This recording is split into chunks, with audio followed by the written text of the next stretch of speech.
Hello, Mage fans, and welcome to Mage the podcast that works hard towards Ascension so you don't have to. I'm your host, Adam Simpson. I'm joined today by Terry Robinson and Victor Kinzer, who has kindly agreed to join us in this episode of Tomes of Magic as we discuss Isle of the Mighty, a book that was put out for Changeling but had a Mage logo on the back. So we are allowed to discuss this on Mage the Podcast. One of the key themes of this book was the idea of crossovers on the British Isles between mages and changelings. And so that's why Terry and I both agreed that we were very pleased that Victor Kinzer agreed to join us tonight. Isle of the Mighty was put out in 1997, and it is 190 pages. It was written by Beth Fishy, Jennifer Hartshorn, Dina McKinney, Wayne Peacock. It was developed by Ian Lemke, the Changeling developer at that time. This is towards the end of first edition Changeling. As a matter of fact, there is an advertisement in the back for the core book for Changeling the Dreaming second edition. So that was just on the horizon there. This book had a lot of great material. And before we get into our regions and start talking about the areas in British Isles, I wanted to give a little bit of a disclaimer here. We have a disclaimer on pronunciations. The third section of the book is on Wales and proper pronunciation of words, places, and names. Required Terry and Adam to take a special crash course. Adam still has the marks on his wrist from the instructor's yardstick, and Terry still has the cheat sheet he smuggled into class in his sleeve. Your hosts today will do their best. If there are any complaints on pronunciations, podcast funds will be used to send Terry and Adam on a trip to Wales to learn pronunciation in the proper setting. If there are no complaints, podcast funds will be used for future episodes. It was, boy howdy, was some of them rough, where it's just these vast expanses of consonants. The only one I knew ahead of time was CWM, because that is a nuts Scrabble word, and I use it whenever I can. So like, Quam! I got to see it in its natural environment, and I was very excited about that. And you thought my pronunciation for the Hermetic episode was bad? I have to be honest, I'm not going to be able to pronounce anything in the Welsh section. It's not going to happen, and that's okay. Yeah, there's a great section on verbena in Wales, and when it comes to that, I'm probably going to pronounce it much like a dump truck barreling through an alley and knocking over everything in its wake, but I'm going to do my best. That language was invented on a dare to keep the Romans out. They just saw them approaching, and they're like, right, use all their letters, just make them mean something different. People are like, oh, you're abusing the Welsh language. No, they're abusing the Roman alphabet. Okay, buddy? Takes two to dance here. As I was reading a bunch of mage books in first and second edition before I came to this book, there are a number of sections where the mages discuss others outside of their tradition or faction. And a lot of times when changelings are mentioned, the mages are saying to each other, well, I'm not sure changelings exist, or I've heard they exist. I believe they do. But usually it's like they don't even know if changelings are real or not. And then we come to this book, and in every section, mages and changelings are working together on projects on a daily basis. And so I thought, well, that's a real hard change. How does a person, make sense of that? But then Terry and I were discussing it with Victor, and Victor had an excellent point. Victor, please share that with us. Yeah, so one of the core dynamics of Changeling is the concept of the mists. And in one respect, it's kind of like delirium or fog, where when you see something that's impossible, that's fairy and completely outside of your gestalt, as it were, your brain comes in and says, oh no, that didn't really happen, and you justify it away, and you come up with, a convincing explanation so you can sleep at night. The thing is, that's delirium and fog. Delirium being the werewolf version and fog being the wraith version. They have the same chart of what's your willpower, and so how does it affect you? The mists are actually a little bit different. It's an active mystical force. When the shattering happened and the Fae could no longer survive on the Autumn World, then they went through the changeling way, they became changelings, they merged with humans to protect themselves from banality, but the dreaming also helped, and it created the mists, and the mists protect changelings. It keeps them hidden. So if you are a normal mortal and you see something impossible, you see someone using an art to fly through the air, and there's no way that's possible, or float around on a bed, Wayfair does weird things, then you don't just self-justify it away.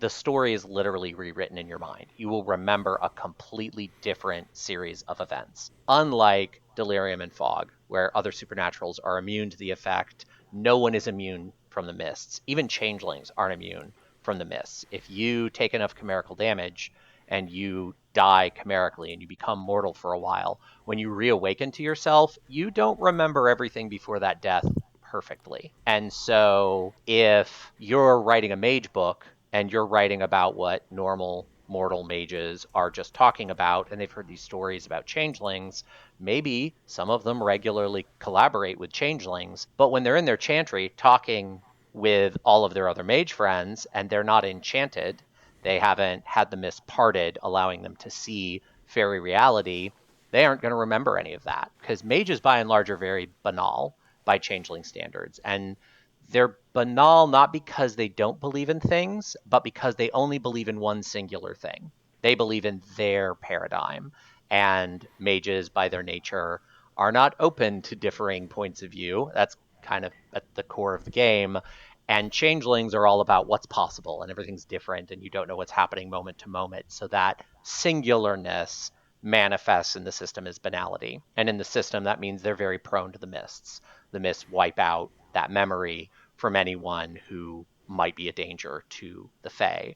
So in this book, because it's intentionally a crossover book, it even opens in an in-universe voice from, I believe, an Islanded she, Fiona she, High Lady Elened, which is why I remembered Islanded, her name is similar, of the Sealy Court, House Fiona, and she kind of opens with this presentation about, oh, we have all these mages and changelings together and we're going to learn about our history. All of the mages in that setting would be enchanted. They would have had the mist temporarily parted by being imbued with glamour by a changeling. So in that place, in that moment, they know about changelings. And if that glamour fades and then they become a normal mortal again, those memories would go away. And if they're then enchanted again later, they would mostly come back. Again, the more banal they are, the less those memories come back each time they're enchanted. All of that's pretty par for the course if you play Changeling all the time. And since this is primarily a Changeling text with Mage crossover, I think they just wrote from the point of view that the people picking this book up were probably going to be Changeling players who also played Mage and kind of would know all of that. But you get the people who are Mage players who are interested in Changeling, and if they haven't, played the game a lot or spent a lot of time reading the other books, those dynamics aren't necessarily going to be self-evident. So I do think it was a little bit of a miss. I may be self-justifying this as well. I may be covering for what is actually a writing miss, but that's how it reads to me. Yeah, as a Mage fan, seeing the Mage logo on the bottom of the back cover, I thought, oh, well, this would be fun to find some things to add into my Mage Chronicle, perhaps. And so I'm reading through this, and yeah, there was no explanation of, hey, let's talk about the mists. It's different than the delirium. And so that went right over my head, but thankfully Victor helped me to understand that. So yeah, thanks a lot for taking a few minutes and laying that out for us. After having my heart broken by Axis Mundi, I was prepared for yet more heartbreak in this book. So it's one of those things where you're like, you got chocolate, my peanut butter. You got peanut butter, my chocolate. You expect this like synergistic blend when in actuality it's chocolate ice cream and it has a small amount of Meiji peanut butter sauce on the top.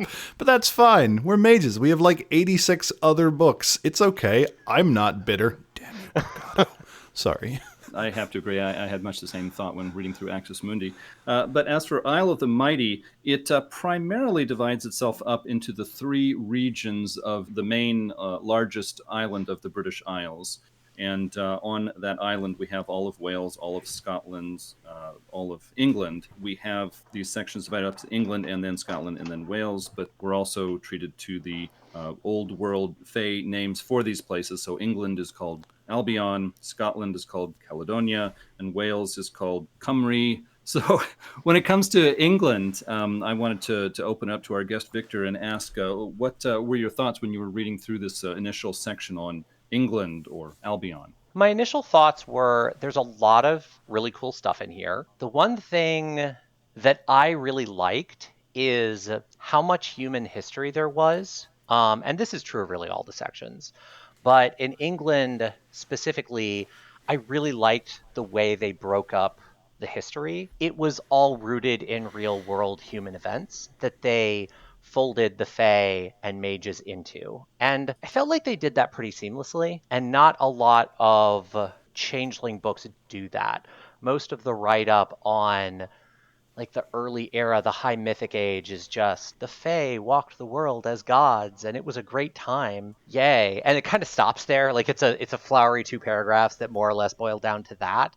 And I really liked that they tied all of these real world human events to the history. And especially, I felt like with the section on England, you got stuff more specifically about Victoria.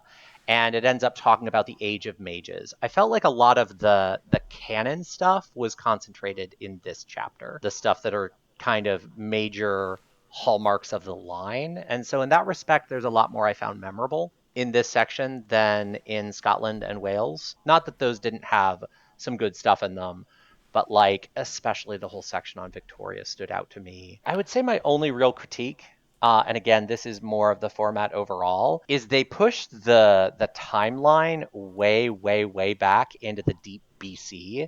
And while I do like having a few tent poles for that, a little bit more than, the Mythic era was great, we walked as gods, it felt like a lot of word count that I don't know that I'm ever going to be able to fold into a game. Everything from the Dark Ages onward, though, I loved having that level of detail and connection to humanity. And it didn't quite have that like deep mythic history where you have this like primordial information, and this could be stories that a mage storyteller could be like, oh, my people tell of this legend and you as a mage are just an embodiment of these first people to come for. It actually has this boring middle part involving the Iron Age. And you're just like, ugh. Well, and there are reasons for that. The Iron Age is a big deal to fairies for obvious reasons. They have hang-ups about iron, but that's the whole metaphor for what caused the Sundering. Humans picking up iron caused the Sundering. But there's a lot of word count that more or less boils down to like those 3 sentences. So it's a big book for a Sourcebook. It was $22 when it was released. And especially when I was reading this first chapter, again, things that repeated in my feeling from the later chapter, I thought this book could have been shorter and I wouldn't have lost anything and it still would have been worthwhile. But aside from that, kind of the first hunk of the history section was a little weird and unusable. I really liked the later stuff. It spoke to me. How about a favorite place in the England region of this book? I have to say Glastonbury was really my favorite. It stood out to me. Like a lot of the other sections, London, etc., you kind of know it. But they did some really interesting things in Glastonbury, and they brought in a relationship between mages and changelings and a reason that relationship exists. But it felt lived in a world of darkness sense in a way that the other sections in the book didn't jump out at me. And then the concept, kind of the idea from this region that I liked the most was also connected to Glastonbury, and that's the Glastonbury Compact. This is a write-up basically where the changelings and the mages of Glastonbury, in the Dark Ages, it was pretty much the high Middle Ages, the Tremere came into town because they had heard about all of these powerful myths about the area connected to blood sorcery, so they wanted to possess it. And the mages and the changelings the mages and the fairies went, nope, absolutely not. We're working together. We're putting aside all of our issues and we're dealing with this. And again, it just lends to it feeling lived in. The thing I liked the most about it, because a lot of it's kind of a high Middle Ages story, it's cool backstory, I could use that in remembrance, but they talk about the fact that they made this agreement and it's still honored. It's never spelled out. This is another one of those things, kind of like with the Mists, where there's an implication there. If you speak changeling, there's an oath there. There would have to be an oath there. And oaths come with very specific restrictions. And the old oaths that were made during those high magical times last through lifetimes. And so I looked at that and I went, oh, this could be an actual practical story that I would use at my table. Either mages who are bound to this oath they don't know or understand, and breaking it even with spheres would be vulgar, or changelings who maybe know about the oath because of misty remembrance, but they don't remember it quite right, but the dreaming doesn't care, they're going to bind them to it anyway. And navigating that, it felt like it was a better hook for why mages and changelings would really care about each other than I saw elsewhere in the book. What did you guys think about that compact and the whole story they told with it? One of the things it took me a while to come to terms with is the opposition of the role of story in Mage versus Changeling, where mages look at a mythic thread and go, I can ride this puppy to vulgar magic for free. So, yes, I'm going to promote you thinking that on the third night of each month you can hear a whippoorwill in this moor, and that's the sign of true love, because that'll let me use mine 3 and 4 without invoking vulgarity. And then you have the changelings who are like, no, that's our sacred history, and the mages are like, sure. But at the same time, the changeling sacred history is a moving object. There's literally a line in C20 that if a changeling tries to read a history book, like, the words go all over the place, which to me is a sign they need to get glasses or possibly go to books on tape. I don't know. That just sounds like dyslexia. But still, as someone who does audiobooks, Changeling Bros, come to me. I'll trade you wonders for these things. Audible, it's amazing. So just like the completely opposing view of the importance of mythic history, and then this weird thing in the center where changelings are like, we don't remember this. The mages are like, we don't remember this. But suddenly you've got this like buddy cop drama that involves having to kill vampires. Like, that is the best of all possible circumstances. Like, sure, you could have the thing like, oh, we have the sacred oath. We get to kill vampires with changelings. So like I I have a very surface level reading of it and the very deep reading on the nature of myth, and that's kind of the sandwich of incompetence that I bring to the table. I would say that story sounds fantastic. And considering that this was a Changeling first edition book, and changelings were much more delicate in first edition than they are in the era of C20, that would be an intense story. So you brought up the term enchantment before, and that sounds like something that is mechanical. Is there a history of changelings and vampires that mage people should know about that, like, for plot purposes, they could accidentally get in the thick of? Because whenever I hear vampires, I think of tanks, and whenever I think of changelings, I think of low willpower glass cannons. And I don't know if that's actually the case, but that's like the impression I have in my head. No, that's exactly the situation. Changelings are the glassiest of cannons. Mm-hmm. They can very briefly become godlike, and they're good for like 2 rounds, maybe 3 if they roll really well. And then if you survived, they're all out of gumption, so the tides are about to turn. That's kind of how Changeling plays, which is great, fun story. It's terrible White Room. If you're a White Room role player, you're like, well, I want something that's going to match up to my spheres. Man, walk away. It's not going to happen. But they are very much glass cannons. I don't know that there's anything big in the canon in terms of history between changelings and vampires. Really, their relationship with each other can be kind of boiled down to 2 things. 1, vampires get very banal as they age. C20 pulled back from the vampires are just banal thing a little bit and made it that every single character has their own banality. You aren't just banal because you're a vampire. But at the end of the day, by the time you're 300 years old, you're pretty set in your ways. You have a way of looking at things. And you might not bring disbelief to the table of banality, but you bring a lot of other things that are banal, that are going to be toxic to changelings, just by virtue of being so old. A 300-year-old mage would have the same problem. And so there's that. There's the other fact that changeling blood is a hallucinogen, and vampires get super addicted to it. The books that True Blood is based on, the author admitted she pulled all her inspiration from the world of darkness, and that is something that came directly out of, I think it was the feeding systems for the original Vampire the Dark Ages had a chart for the Fae, and it was basically just a chart of addiction and misery. It's a drug. It's hallucinations. You're horribly depressed, but you need more. Like, it goes nowhere good, and yet your character will be constantly driven to find the next hit. So between those 2 things, changelings do not have high opinions of vampires. Yeah, I don't know Changeling, inside and out so well, but I was a big fan of Vampire Second Edition some time back, and when I was reading through this book, I was thinking that vampires would probably be perceived by changelings as a very serious threat. They are powerful, they are perceptive, they're more able than most people to pick up on changelings being something different, something interesting. And I just imagine that something that is undead and unchanging for years, even if it's not 300 years old yet, I'm assuming the banality is going to be higher in that. So I just imagine that when changelings are threatened by more than one vampire, they're going to look for allies or look for escape, or they're going to say, hey, this is not a joke. This is a very serious situation we've got here. You asked for our thoughts on the Glastonbury Compact, and it shouldn't be so surprising that I also picked up on that as one of the ideas from the England section that really appealed to me. It was not only very interesting to read about in the history section, it was not only very plausible to me as a World of Darkness fan that when the Tremere vampires wanted to come to the Glastonbury area in hundreds of years back, that the changelings and the mages would look for allies and say, look, whatever it is, differences we have, we're going to cooperate on this one because this is a real problem. But putting even those aside, just to think that the Glastonbury Compact has never really been revoked, it's never been denounced, it's never been thoroughly broken by a group of people in a noticeable way that is remembered years later.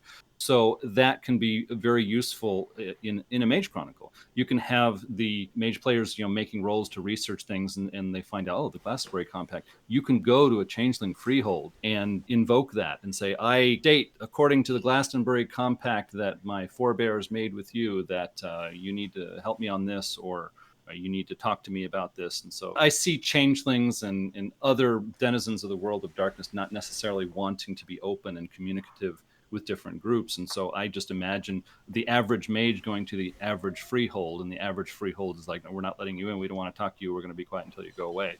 And so the mage can say, hey, Glastonbury Compact, I can talk to you guys. You need to listen to me. And also another interesting idea there in the Glastonbury Compact was the idea that there was an agreement between the mages and the changelings that they would not seize each other's sacred sites. They would not seize each other's land. And so that was like something that gave some real substance to the compact. It was not just we promised to be nice, but it was more than that. Yeah, I think that would be really, really good. Being able to show up and speak to the compact. One of the things that I don't know if it was introduced in this book, but it's certainly one of the books where they talk about them more, and I hope I get this pronunciation right, is House Díedne, the Hermetic house that sort of brokered the first Mage Fae compact, and it's one of those houses of Hermetics that isn't active anymore. They were wiped out, but it's always a great hook. Oh, you find the old writings. And because there have never really been solid crossover rules, sure, the myths affect everyone, but this is a whole house of Hermetics that focused exclusively on things fairy. They might have old documents and tomes that are explicitly protected against the mists. Maybe they saw and they knew what was going to become of the dream. Like, there is all sorts of story you can write there to kind of break the normal rules and make something like that really viable. Some of the mage factions that would be very well poised to open up communications with changelings, according to the source material, is the Verbena have old agreements with a. Also within the Hermetic houses, there's House Miranida or Miranide, which has been rolled into House Ex Miscellanea, but it's still around. From the distant past, for fans of both Mage and also, but also fans of Ars Magica, there was House Díedne is the way I hear some fans pronounce it. That was removed by mages. That's a little bit of history in both Mage and Ars Magica. But when they were around, they had strong connections with the Fae also. And this book, Isle of the Mighty, makes mention in a few spots about how there are rumors that Díedne mages have returned, but no one's really sure. It also answers the canon question of why did House Tremere pick Díedne to accuse of diabolism to distract while they themselves were trying to suck up a Zemisi elder, and it'd be like, hey, you kept us out of the UK when we needed this blood sorcery, so we're getting back at you. And that is the connection I made. I don't know if that's actually the reason why, but it's just like rando changeling book explaining the Tremere. I was just disappointed that we didn't get a Tremere Hermetic She chapter. That way, like, the assholes of the old World of Darkness could just like unite with the Shadow Lords or something like that. Like the group that everyone loved to hate can just get together and fight over things. I don't know. Oh man, everybody hates the leaders. Everybody hates the leaders. It's just, unless you are one of the leaders. I have found players are either like, Ventrue, she, and Shadow Lords forever, or screw those guys. There's not a whole lot in between. I'm not going to trust anyone with Sovereign. I'm just putting that one out there. So for England, the things I really took away from this were like just little bits and bobs about the World of Darkness. Like they mentioned the Channel Tunnel is open, but frequently closed because of terrorism. They don't say who the terrorists are or why. Like of groups in the United Kingdom that could be terrorists, like I don't see the people who are like, we should have never separated from France blowing up the channel or something like Breton separatists or something like that. So that was kind of weird. My favorite place, hands down, was the Tower of London, because we got a rando Korax mention, and just like all Mage books require a random mention of changelings to be canon, apparently, Korax just pop up in weird places. They are were-ravens, and apparently there is a were-raven at the Tower of London. In addition to that, there is the head of, what was it, Bran the Blessed, is buried beneath the Tower of London, and during World War II, Nazi head thieves tried to break in and steal it. So normally I'm not a big fan of historical chronicles, but characters having to stop Nazi head thieves and being aided by a Korax at the Tower of London, I don't know about you. I think I could run that. I also think that in the England section, they kind of gave up the ghost. So one of the things I will mention towards the end in terms of criticism is there's a lot of hills that are apparently important for some reason. Britain doesn't have enough space for all the history that happened there. It's like the Vatican, but worse. And there's a line that says, just west of Glastonbury on the banks of a river lies yet another hill. This one called Bride's Mound by the locals. And the line, yet another hill, I thought was one of the authors like crying for help and being like, why do we have to name all these darn hills? And that was near the section on Stonehenge, which is interesting because Stonehenge is specifically listed as one of the nodes that powers Horizon. It is the third most powerful node on the face of the planet. I love asking people what they think the other two are, like what the more powerful ones are. And we could do an entire episode on that someday if we want to. But one of the recurring themes is like mortals ruin everything, which is weird because like I understand the idea that you're like, oh, banality, or like, oh, the consensus. But at the same time, like these are the people that you need to convince so that all these things can still like persist. And I don't think there was enough material. Like it just made everyone look like they were constantly in retreat. There were only occasional things where it's like, hey, people are now interested in British history again. We're going to use that to try and reestablish this paradigm. And that was kind of a thing I wish this section had done. One of the weirder things was they also gave you a peek into the relationship between the technocracy and the traditions. And this was my favorite one, where it said the technocracy are still considered the enemy, but individuals sometimes break the lines to discuss philosophy, rugby, or the latest James Bond film with other minds that are their equals, which felt very Mage first edition, as a lot of this book did. The Awakened form a class unto themselves in England. In many cases, Magers on both sides of the Ascension War view their opponents as the loyal opposition. And that is a completely different imagining of Mage, which may be true for the British Isles or the UK, but the idea that we disagree with you, but we all want the best of things, I thought was an interesting theme that ran through this book and gave a much brighter view of the Ascension War, coupled with the fact that there are seemingly no Nefandi or Marauders here, except for like two. But I was hoping for more on Stonehenge. It's funny when you mentioned about the kind of framing where the technocracy and the traditions are like loyal opposition. One of the things that stood out to me about this book is how much it talks about the Order of Reason. And I don't remember seeing a lot of Order of Reason texts prior to Sorcerer's Crusade. They were certainly mentioned, they'd been written up, but this came out before Sorcerer's Crusade did by roughly a year. And, you know, before that drop, shy of the Fragile Path, I think this is the most Order of Reason text that I've seen, because in the history section, they talk about Victoria and her reorganization. And one thing that I thought was really interesting, and I'd never seen this framing before, they talk about how Victoria reorganized everything and made everything shipshape. And then when she died, the old men came in and wiped away her reforms and went in a totally different direction. And I'm like, wait, are we painting Victoria as the good guy? Wait, what just happened? To me, that kind of all lends itself to that theme of maybe there's potential here for more cooperation than people think. And then when you go into Sorcerer's Crusade, there's a whole thing in the Order of Reason book about No, the Order of Reason and the traditions didn't like each other, but they cooperated a lot more than anyone cares to admit, and the technocracy explicitly suppresses that as a propaganda tool. And so it seemed to be, to me, almost the beginning of an idea that ended up being developed quite a bit more later. I might be reading into that, but that's how it seems.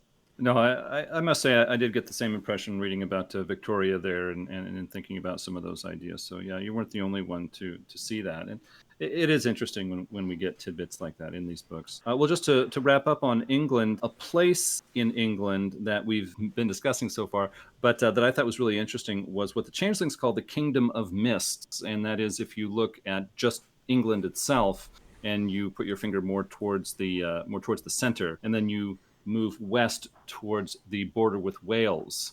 This is where you find the ruins of the Glastonbury Cathedral and the Salisbury Plain, where Stonehenge is located, is in that general area. And so Changelings refer to this as the Kingdom of Mists. And in the description of that in this book, I was really very interested in how they talked about a place that is naturally magical, and they didn't really go into detail about the exact structure of that magic. They didn't say, well, it's changeling influence or it's mage influence. They just said this place is naturally very magical. In I don't know, roughly 1000 BC AD, somewhere around there was a period of time where a wall of effectively mist formed around this area. And at that time, the border between England and Wales was not so well defined. But this area of mist lasted for roughly 1,000, 2,000 or so years.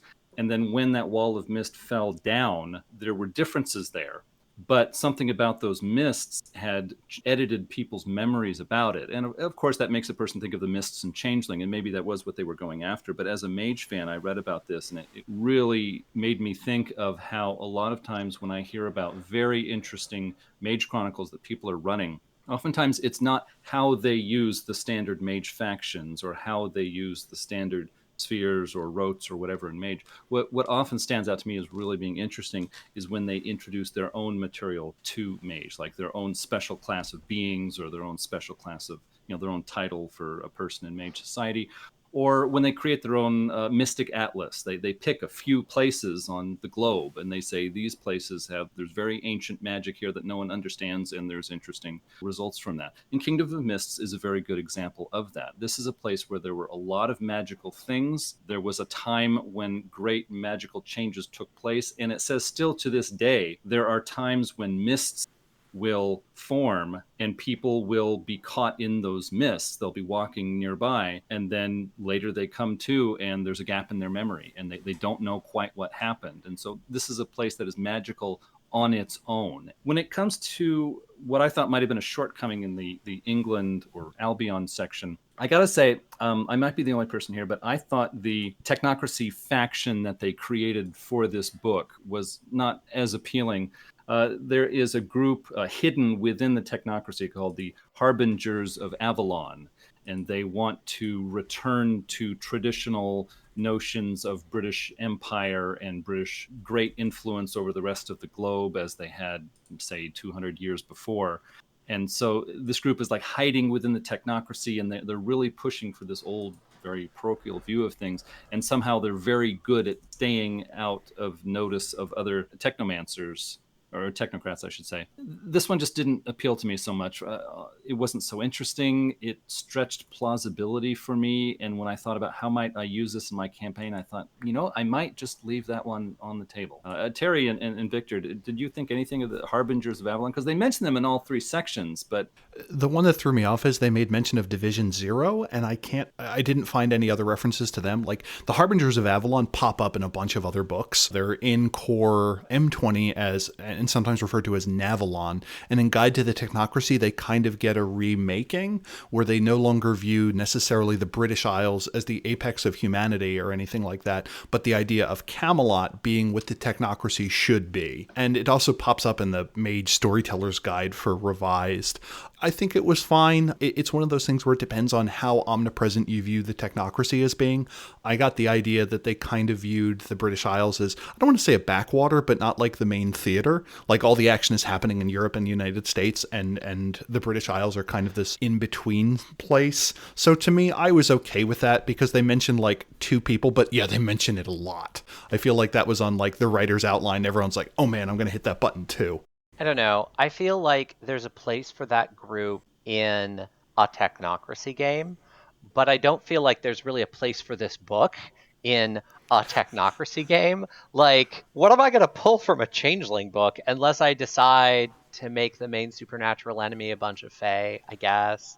But even then, most of the things in this book aren't really written for that. They're written for Changeling players. So I understand why they went, oh, we want to take, the British Isles group and we want to highlight them here because this book is about the British Isles. But I feel like that sort of lent itself to, well, here's the list of things we need to include because it's part of the UK, instead of what narrative does a Mage Changeling crossover facilitate? How do we emphasize that? So I think that's probably part of why they come across as a little weak. There are lots of conspiracies in the technocracy, conspiracies within conspiracies within conspiracies. So I don't actually mind the idea that they're able to hide from other technocrats because like every technocracy story is about that, even if it's a little silly. Suspend disbelief to make the narrative work. But I don't think that group really makes sense here. The other interesting thing that Adam brought up is the idea that there are these naturally magical places. And this is a criticism I actually have of a lot of Mage players, where we have the sphere system that seemingly makes anything possible, but I always want a game to have this weird other thing, because the spheres are a human contrivance. We've mapped them to the celestial bodies. This is not fundamental to nature necessarily. So when Adam mentions the Kingdom of Mist, it is super interesting for a Mage to run into something that does not fit their schema and framework. And I think that is a very powerful lesson in the key themes of mystery and hubris, and creates a world of darkness that is dark, not necessarily in the everyone gets killed by vampires in a back alleyway, but there are things out in the world that are unexplained. And it's also why I love the Zigruggler or the Kaluan or some of the weird shit in the Umbra where you're like, this doesn't fit into my scheme. So yeah, the Kingdom of Mist was gorgeous in that thing. There's this weird other thing, and it's not just a rote or an effect. It seems to operate by different rules at a different level, and that is something that I wish there were more things in Mage that people could run into. And the places where they do exist, they're generally on the other side of the Umbra. So the fact that this exists in a place that you can buy a plane ticket and then take a bus to, I think was super cool. Well, at this point, I think we ought to move on and talk about Scotland, or as the Changelings call it, Caledonia. Victor, tell us your thoughts on the Scotland section of the book. I generally liked the Scottish section of the book. As I mentioned earlier, I didn't feel like there was quite as much core meta plot here, but there were some details that I liked. I thought that they folded in little things really nicely in this particular chapter. One particular area that really stood out to me, and it's not huge, it's not big like the Glastonbury area, but it's Aberdeen. And it's a small thing, but Aberdeen opens up with this line about how it now controls a sizable portion of the country's wealth due to oil interests. And when I think oil interests in the world of darkness, I think Pentex, I think corruption, I think terrible. But then it goes in and it makes this section all about House Dougal and knockers. And even in the previous text about those fae, and they're the creative fae, they're the smiths and the tinkerers, they're the ones who honestly I would think would get along better with mages, that like creative impulse, and not just like art creative, but I have to make a thing, it has to exist, it has to work, it has to change the world, is very present in Dougal's story and in the Knockers story. And then tying that to oil, it's small. It's not like they spin it out into some big mythic story, but I really liked it. And I noticed in the Scottish section, there were a lot of moments like that. Later on, there's a thing on the Highland clearances, and they get into the Industrial Revolution and how that impacted paradigm for like the Verbena and then for the Fae. And I think that it's really easy to do the Valley of the Mists, the Glastonbury story, but I liked that they didn't just say, oh, this industrial thing happened and it was terrible, but like, how did you adapt to it? And then we're going to sprinkle these things in over here that are an evidence of fairies thriving in that setting, and how would, it makes you think, how would the Wick feel about that, or the verbena in a modern setting? So that really stood out to me. I really liked that they did that, because especially in first edition Changeling, it tended to lean really heavily on anything modern and mechanical and science is bad. Dougal and Knockers existed, but Dougal especially didn't get developed until second edition. So seeing that get invoked in an early book like this, I thought was really interesting. And I think it creates a nice space for crossover with mages that maybe don't get mentioned as much here, like the Society of Ether. It would have been the Sons of Ether here.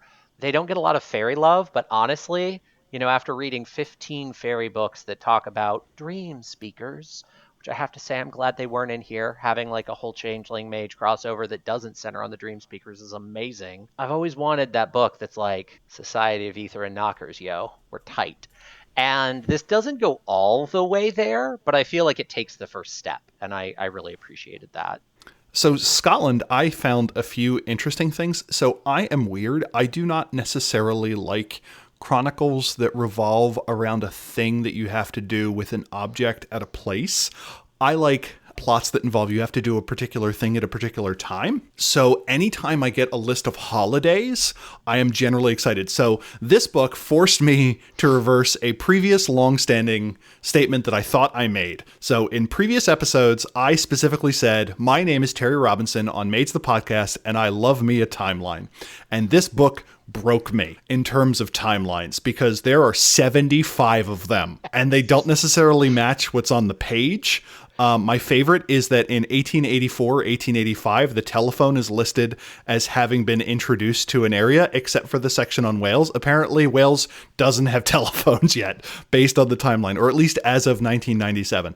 But they include a list of holidays that are generally observed in Scotland, and I thought that was super interesting, because it brings up the rituals, what they're for, what they drew back to. The Beltane ritual is practiced in these areas over the summer. It's the first Sunday night in May. The idea is to cast off ills. This is what you do. And that is another reason that mages and changelings could come together, because they're both observing the same practice, but maybe for wildly different reason. Maybe the Kith are reinforcing an oath or fulfilling one, where the verbena or other practitioners, or even the hollow ones, who just like the idea of being able to lean on this romantic lore, are using it as a wellspring to collect quintessence, and they run into each other. I liked that. I think it would have been great if the British section just had a list of British bank holidays, and that was their version of it. And the Welsh apparently don't have weekends either. So I was a big fan of the holidays that were listed here, and it gave seasons and it gave places. So maybe you have to run around the country to make sure these things are done in a particular time to keep some magic up and running. I like that. This is also the section where we get Michael Scott. It is rare to get stats for a proper Archmage in Mage the Ascension books, and this is a guy who had a paradox backlash that gave him an Arcane a 7. And this is also apparently a time paradox, because this is a flash forward to the book Lost Paths, where if you have an Arcane above 5, you don't have the ability to turn it off. So this guy, people were like, rumors tell that he's still around, and then it gives you like the character sheet of the guy who's still around and totally doing stuff. And he's like, I like it. People don't bother me as much. And that's the only accent I'm going to attempt in this thing. And also he has, I think, Spirit 6. So he's also an Archmaster, which we don't run into a lot, and is the second Archmaster of Spirit that we will get among the Hermetics, which I think is kind of neat. But anyway, the other note was the group of changelings that I would introduce into my mage games would probably be the Hollows. I'm not sure if that's the name of the group or the name of the whatever, but they're trying to collect these pre-shattering artifacts.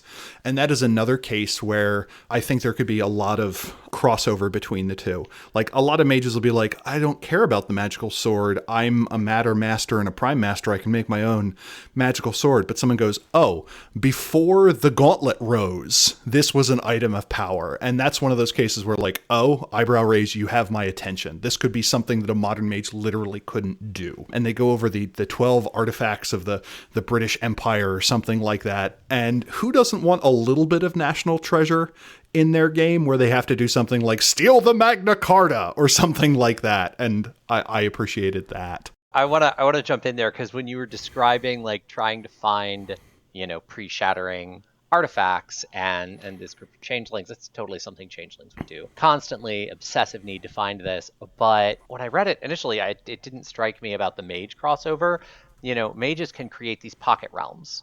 And strictly on canon, they couldn't do that in the Dark Ages, whatever. Like, let's throw that out and say they could. I can just imagine mages having created a pocket spirit realm filled with magic that was so powerful and so well defended, it survived the shattering. And if it was one of these mages and it had these artifacts, changelings could devote their entire lives to this epic quest and then walk into this chantry literally just strewn with these things that maybe, because mages are the way they are, they don't even care about. I've got spheres, I can do whatever I want. And because Changeling is about tragedy, and man, you'd have to have the right players for this. If it was truly a pre-shattering artifact, it wouldn't survive leaving the chantry. Like, oh, I get it now. It would be so wonderful and so terrible. And then the Mists would come in and start cleaning it up. But just like the thing you give them, you make them think they're getting all of these like things, like it's D&D. And then when they come out, you're like, you get 2 free dots of remembrance. You get to remember what these things are. No one else does. Enjoy that. But it's actually like a tactile thing on your sheet that helps you remember other old memories. Like, that's the most changeling story, and Mage makes it possible. This is why Changeling is the darkest game. Perhaps, but that is a really cool angle. I like, as a Mage fan who doesn't know as much about Changeling, I really enjoy hearing about those opportunities for why changelings and mages would want to interact. And that really is a great one, Victor. Well, when it comes to Scotland, a place that really appealed to me was the chantry in Edinburgh that Michael Scott founded back in the 1200s, according to the text. And it is the oldest extant, the oldest still existing hermetic chantry, certainly in Scotland and perhaps even the British Isles. They call it the Auld Covenant in the old town part of Edinburgh. And I thought this place, even without Michael Scott, was very interesting. It is a chantry in the city that has 5 mages and however many apprentices they're currently working with. The location has its own arcane, and rather potent arcane. And of course, that's probably in some way connected with Michael Scott. But still, even taking that mage out of the picture, I still think this is very appealing because we are so accustomed to thinking of arcane as being something that is attached to mages and perhaps some mummies and a few others. But to just this idea of putting it on a place appealed to me. And also, we have read in the past about how hermetics, especially in older times, focused a lot of their magic on spirit, not just on forces. And this is a chantry that for a long time has been amassing the results of research on shallowings. And in mage terms, shallowing is when the wall between the regular world and the Umbra gets a hole in it or a gap. And this sometimes happens around nodes or around certain nodes. And this is a time when some strange being out of the Umbra can just walk into the regular world, or when some unsuspecting sleeper, mortal, who doesn't know anything about anything mystical, can just walk right into the Umbra and then has to deal with that. And so here's a chantry where they are going to have some old books or research material on shallowings. And so this gives a reason for mages to want to go here. And even setting the books aside, you can say this is a place where you have 2 or 3 mages who are continuing this research that Michael Scott started hundreds of years ago. So if you want to know about shallowings, this is your place. And so I see that as being such a neat way to pull in a trip to Scotland in one of my Mage Chronicles. Well, I think that about wraps up most of our thoughts on Scotland. I'd like to get to Wales, or also called Cymru, and see what we can find in that region before we discuss the book as a whole. And so, again, I'm going to open it up to Victor to hear his thoughts on Wales. I thought the Wales section was interesting. There were a couple really kind of standout spots for me. The one that I liked the most, and it's not a huge plot point, but I sort of gravitated to Cardiff because, Cardiff, Doctor Who, and to me, Doctor Who is tech fairy tale. Like, I always think of Doctor Who and Changeling as being very close bedfellows. And so I saw Cardiff. I'm like, ooh, I wonder what they did with this, because this was sort of been before all of that came about. And a lot of it's like pretty standard, but there was this thing at the end called about the Spectrum. And it's a New World Order venture And of all the mage things to be in the big Changeling book, I was expecting if the New World Order showed up, they were going to be the biggest bad guys, just the worst. But that's not what this is. It's a sprawling kiddie techno museum. All the displays are hands-on and interactive, and it goes into like how there's a big IMAX theater, and it preaches the message of science benefits to the children's subconscious. And on one hand, it does kind of read like terrible propaganda perpetuating what will destroy changelings if you read it in that first edition mode, and it's probably how it was intended. But it also kind of invokes the wonder of science and the whole childer as character concept. It taps some changeling themes. And in modern Changeling in C20, science isn't banal. A really hardcore, this is the way it is, nothing else is possible sort of scientific viewpoint would be banal. But plenty of scientists are driven by wonder and possibility and discovering things in the unexplored corners of the universe. And the Fae thrive on that stuff. I mean, that's literally what they feed on. And so seeing what, at least to my modern, C20 player perspective, as being an invocation of that with the New World Order, and like when this book was released, that probably wasn't what was intended. I don't know that it was designed to be the best idea, but it really stood out to me as something that could turn into a really fascinating story, especially like some incredibly order-driven Dougal Childer who gets wrapped up in this, and you end up with like a Changeling New World Order collaboration, the most impossible thing, but like there's the hook. Yeah, I thought it was interesting that like the farther we got into the book, the smaller the hooks got, but almost the more human they got. You start out big meta plot, and by the whales section, I really felt like there were a lot of good little things like that, like a little sidebar on paradigms. Yeah, it struck me as kind of the most intimate chapter. What was something that grabbed your attention in Wales, Terry?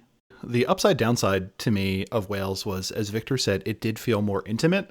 It was less this sprawling list of weird locations that 900 years ago somebody had kicked a swan and now their family is cursed or something like that. And you have to feed a golden acorn to a chipmunk once every month, or otherwise like someone's going to, I don't know, slash your tires. Again, the England section made no sense. The two things I really liked was, as Victor had pointed out, the NWO collaboration. We get a proper Dauntain. We get Lloyd Morgenstern, and the Dauntain are changelings that have been wrapped in banality. They are almost the boring marauders of Changeling, or the banality marauders of Changeling. In C20, they are they're creatures that for whatever reason have been rejected from the dreaming, and some people are just kind of meh, and other people are like, oh, I'm going to get my dreaming all right. This character is just wants to destroy the Fae, and one of the treasures listed is Lloyd has a powerful army of nasty chimera called the Stone Men. To Fae eyes, these creatures are gray-drab animated golems, and they serve as the Dauntain spies and occasionally attack any Kithane they encounter. I could see mages very easily getting wrapped up in that, thinking that they are NWO agents. They have never seen, they're these incredibly boring people in the dullest of business suits, and you're like, oh man, those are obviously technocrats. And then they find out they are dealing with something much more possibly insidious, but different than what they expected. And I liked that. The characters in general I thought were more interesting than the other chapters. The aside on Welsh cuisine was fascinating, where it's like, we're gonna walk you through rarebit and sausages. And I'm like, that's good. Glad we had space for that. And the thing that felt a little bit on the weak side to me was, I don't know if this is actually true, but the Welsh are kind of cast as like backwoods bumpkin folk. Like they're kind of presented as like, we're in the US, pick the group that we make fun of the most. I'll say the Appalachians. They seem to be like the Appalachians of Britain, where it's like, if you can make your magic look like it's story time, you can totally get away with anything, no matter how vulgar it is. These backward folk don't even have telephones yet. And it's just like, okay. Like, I get that paradigm is important, but it's like, there's an entire nation where you can get away with things as long as it looks like it comes out of a fairy tale. And I'm like, you're really not going to make a differentiation for if it's inside or outside of a technological hub or anything? Like, stuff like that kind of gets me a little bit. You only have to add like a single modifier to it to be like, in some areas of Wales, or alternatively, like, just to say that that it is part of culture as opposed to them being like backward in any way. That kind of rubbed me the wrong way. And my family's Irish. We're used to making fun of the Welsh, and even I found that excessive. So When I was first looking up this book to consider buying it a few years ago, one thing I saw consistently is that basically everyone from any of these regions from the United Kingdom did not like this book. And I was expecting to really not like this book because I'd seen so many terrible reviews of it. I got it as a gift, actually, and I read it and I went, oh, this actually isn't bad. But the critique was all basically, this is a bunch of stereotypes. And I think what you just described sort of plays into that. Something that jumped out at me in all the sections was kind of that rare bit thing. There's another section where there's a whole paragraph on like the jumps you would make to do public transit to get to a place if you were a tourist. Why is this here? It does kind of read like the people that wrote this had some Mage and Changeling stories they wanted to write. And for the UK section, they bought some tourist guides and pulled that over. And they're listed in the back of the book. Yeah. And it's like, okay, I get that you use that for reference, but you needed to recognize the things that needed to stay in the tourist guide. When it comes to the Wales section, two things that stood out to me. One thing that I know I'm nitpicking, but it drove me nuts. The NPCs at the back of the Wales section, when they list the mages, they do not mention the factions to which they belong. And when you read the chapter before that, these mage characters are mentioned, and each of them has a faction to which they belong and informs much of what they do. But when I'm going to be referring to this book, months or years later, I'm going to pull it open, look through the NPCs. I'm like, is he a marauder? He's not a marauder? Wait, it would have taken so little space. On the island of I believe it's pronounced Anglesey, or maybe Anglesey. This is a large island just off the coast of Wales towards that would be the northwest of Wales. And they're called the Ryba Furklandona. And please don't throw anything at me for that one, but I think that's getting close to the pronunciation.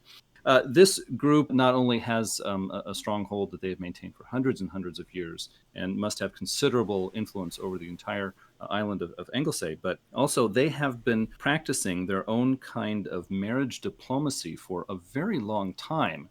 And I thought this was a really neat idea to be able to go back and say, even hundreds of years ago, you shouldn't see the Verbena as this reclusive group that didn't want to mix with anyone else and thought that they had all the right answers. No, this group, even hundreds of years ago, was looking out and saying, look, it's a dangerous world.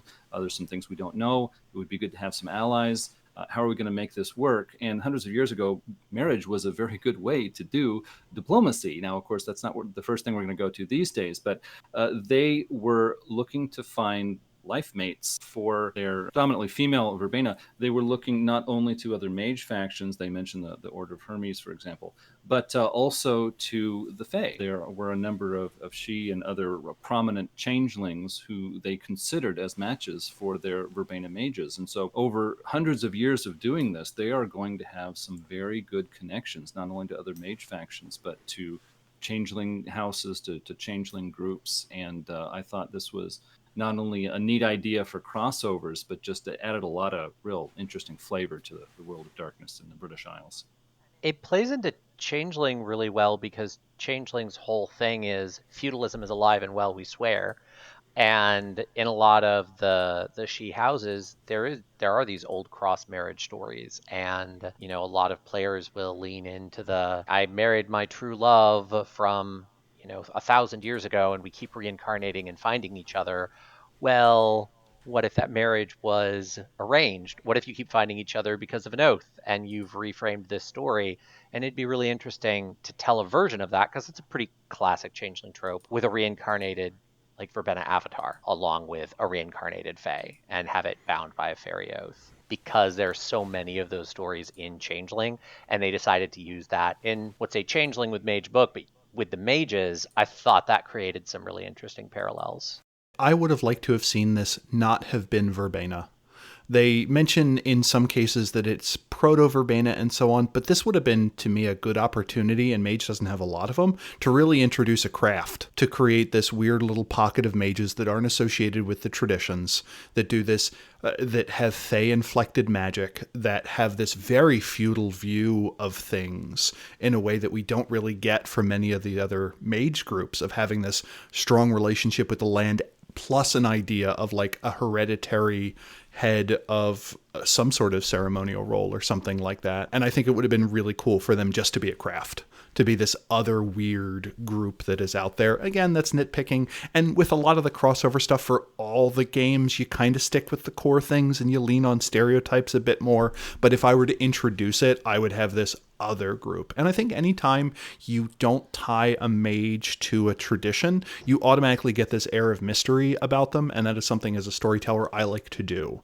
That's an interesting idea. It really didn't occur to me, but now that you mention it, that does sound like a really cool thing to be able to add here.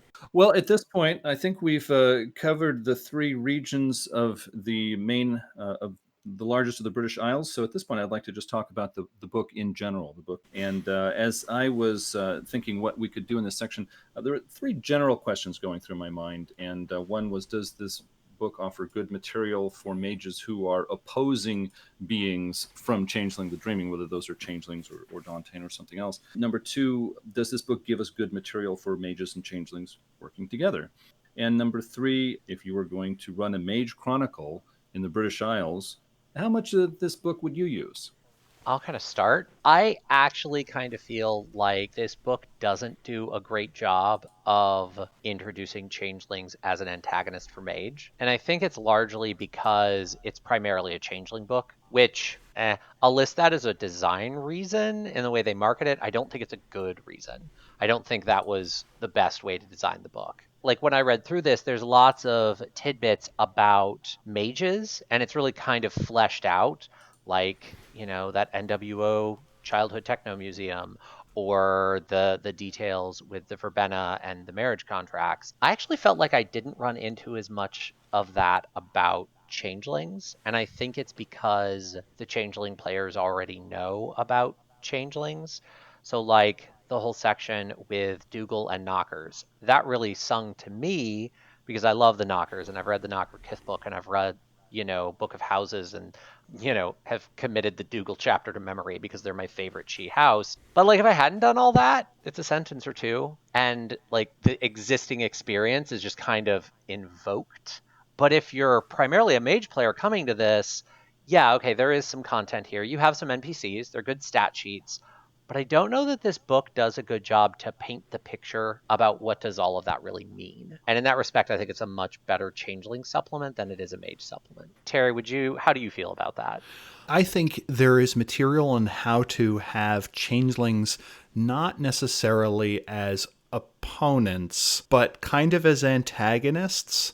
I see a lot of cases for annoying changelings to be caught up in a plot that involves a tradition or a technocracy group that is in the British Isles, where you have a character that comes out of nowhere that fits a certain archetype, and someone goes, holy shit, Arthur Pendragon is returned, and we, the changelings, need to rally around you, and suddenly things just go sideways. I wouldn't quite call them antagonists, but they can certainly be complicating factors. The one or two Dantean that are mentioned are possible options, but even in the British section, it specifically says that changelings and mages tend not to oppose each other, or something like that. You do have the thing where maybe a changeling is getting annoying to a tradition mage saying, hey, 4,000 years ago, your people made this promise. Obviously, you need to know where this well is, and we're going to bother you or pester you or torture you or steal your stuff until you give it to us.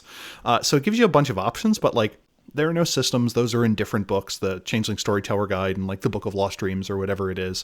QV, the interview I did with Charlie Cantrell for more information. But no, I don't think it gave a lot of good opposing information. It kind of gave a few places where they could run into each other, but I wouldn't quite say opposing. The storyteller, I think, would have to bring a bunch to the party. Did you think so, Adam? Or...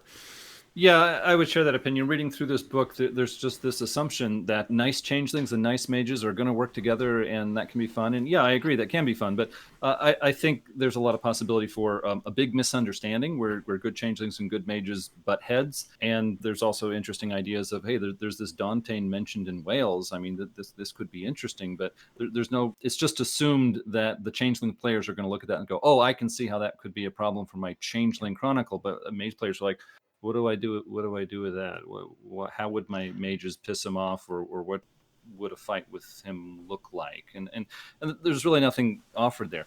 For one thing, in our discussion before we started recording, all of us were agreeing that they could have had one line somewhere in this book saying, hey, if you would like crossover rules for spheres and fairy arts, look at this book.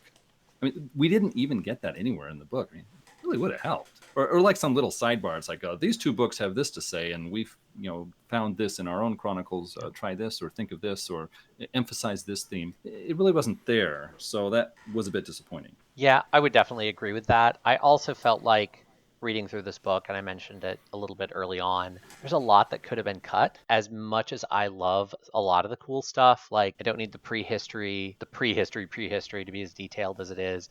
And while there were a lot of NPCs and some of them were kind of cool, they all had like a paragraph or two. I would have preferred a smaller set of NPCs that painted a picture. Have half as many NPCs, but then have their backstory be the stuff you're talking about. I don't even think it needs to be the kind of like, stereo instructions manual part of the RPG book that explains it. You could paint a picture with your stories. And I'm a big fan of books that do that. And character backstories are great for that. But they didn't do a lot of that. These are just kind of like, cool, I don't have to come up with names.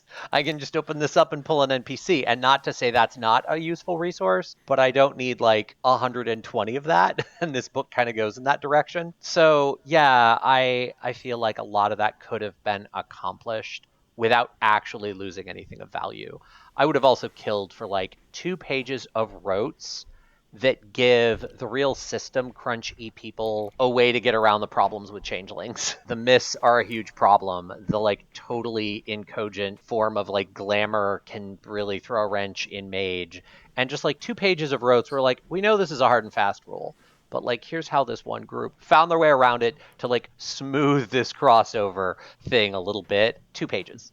One thing that comes to my mind was when we were reading through the Scotland section, there's 1 or 2 mentions of a special liquor that is brewed that when people drink it, they can become enchanted and see changelings' true seemings and interact with them better. And so, yeah, I guess that was one detail where they're trying to put something there to help us with crossovers and help us with mixing. But there's no systems for it. It's mentioned once or twice in passing and no more. And a few more elements like that would have been pretty handy, because not every mage character, not every mage player is going to say, oh, yeah, my character reaches for the whiskey and slams one. Some people don't all play that way.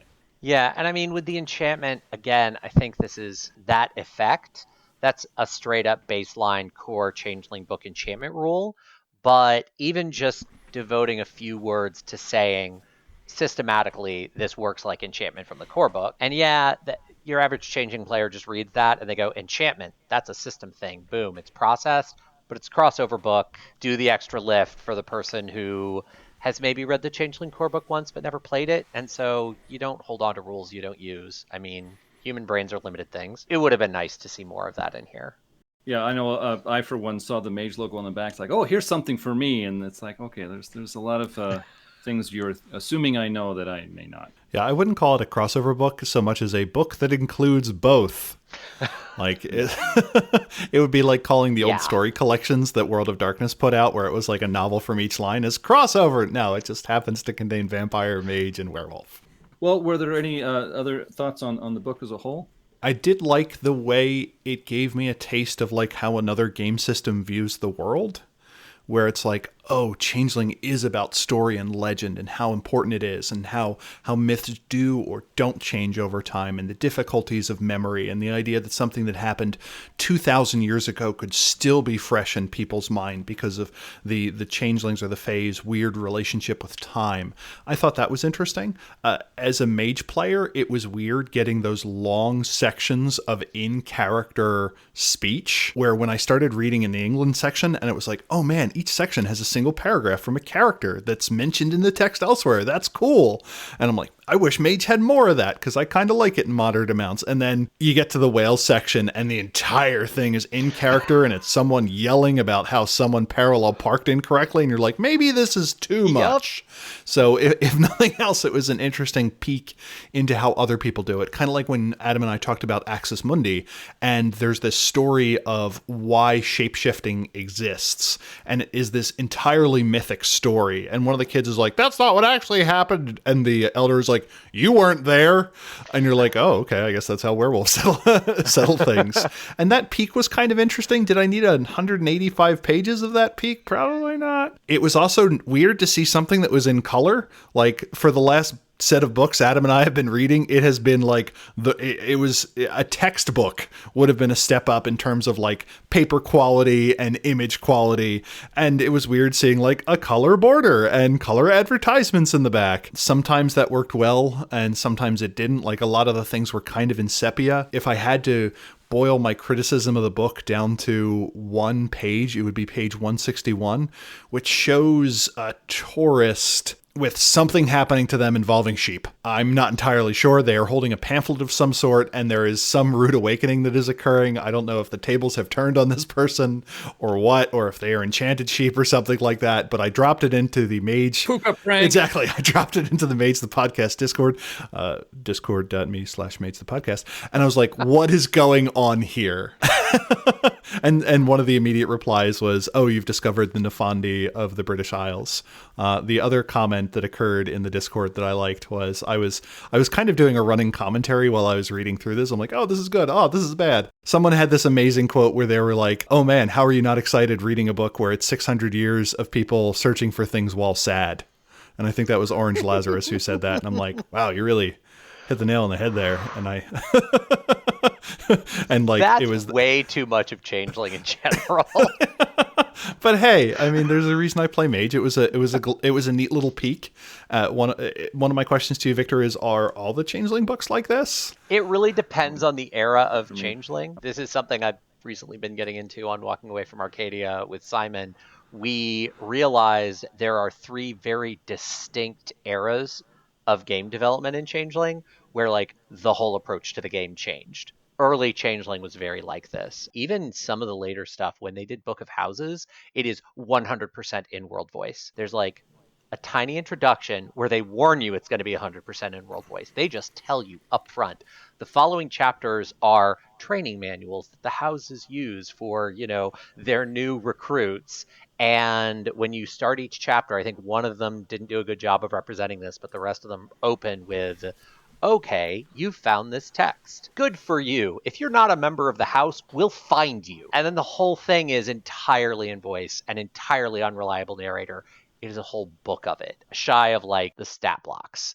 I mean, basically, if it's not a stat block, it's in-world voice. Changeling really loves that stuff in that era. C20 isn't like that at all. Yeah, but I would say in general, Changeling does a lot more of it than the other lines do. I guess the other thing is, Victor, if people are interested in more stuff about Changeling, do you think there are other resources they should look to? So the number one book I recommend is C20. Honestly, I love Changeling. I've always loved Changeling, but the rules are challenging. And C20 did a lot to clean them up and make them more playable. Even just the simple things like using the revised and on damage system makes everything a lot easier to integrate. In terms of explicitly Mage Changeling crossover, I don't think I know of a great rulebook for that. I know that, I think it's Dreams and Nightmares, which is the book on the dreaming, goes into what happens when a mage goes into the dreaming and how do their spheres react in this incredibly unstable environment. Spoiler, it's not the way you'd expect. It's not a glorious paradox-free free-for-all for the mages. The dreaming does not like being told what to do, and that's how it interprets sphere magic. So there's some interesting ideas there, but in general, I don't know that I can think of a great crossover text for rules. You kind of have to spin some of that stuff up yourself. I think that just about wraps up our discussion on Isle of the Mighty. Thanks, everyone, for listening today. If you have something to say, please contact us at magethepodcast@gmail.com with your questions, comments, or feedback. Subscribe to Mage the Podcast on iTunes, Google Play, and TuneIn. If you liked the show, others might like it too. And if you leave a review of Mage the Podcast, it makes us more visible in their searches. You can follow us on Twitter at Mage the Podcast. We're also on the web at magethepodcast.com. You can listen to past episodes there and see the complete show notes. I'm even going to dig into my database and find the web links in the back of Isle of the Mighty, and I will include the new links for the ones that I can still find on the web today. This episode is thanks to executive producers Ira Grace, Richard Bat Brewster, John Magnuson, Brendan Morrill, Andrew Katz, Michael Parker, Anders, and Justin. If you would like to become an executive producer for Mage the Podcast, it would help us keep producing episodes. We'd also become a part of our own council to discuss upcoming projects. The link in the show notes will get you started. And for people interested in following your other work involving Changeling, Victor, where can we find you? You can find me at walkingawayfromarcadia.podbean.com. That is the podcast I do with Simon Eichhornchen, and we talk about all things Changeling. At this point, there's an impressive backlog. We're in a bit of a lull at the moment, but we're working on another season just because of the frantic cycle we got into on season 1. We're actually recording everything. We're gonna have a huge buffer before we start dropping things, but probably in a couple more months, you're going to see a very regular release of episodes there. I also have a couple texts on the Storyteller's Vault, Phoenix Rising, and I did some work with Simon on Kithbook Fawn. And probably by the time this episode goes up, Simon's next book, which I did editing and consulting on, and I'm going to be doing an actual play centered on this book when the next season of Walking Away from Arcadia comes out. Changeling Countless Dreams is probably going to be on the vault by then. We're just doing final layout touches on that. And that is a book with a lot of Mage crossover potential. It asks the question, what happened to all of the dreams of science fiction? What happened to all of the dreams of space exploration and all of those things? And where did those stories go? And so it spends almost 200 pages, not quite, answering that question. And it explicitly pulls a lot of ideas from the Void Engineers. And there are some definite ideas there that are meant to create more technocracy changeling intersection, which is not something most people would think is possible. Yeah, those are all the things I'm involved with right now if you want to see more of the crazy things I keep myself busy with. Very nice. Yes, I'm going to look up some of those myself. Those sound great. Well, thanks everyone for listening. Until next time, truth until paradox, baby. My quote of the book. The woman is a bona fide nymphomaniac reveling in the summer of her life. Go to Wales and get laid. This has been Mage the Podcast. Bye.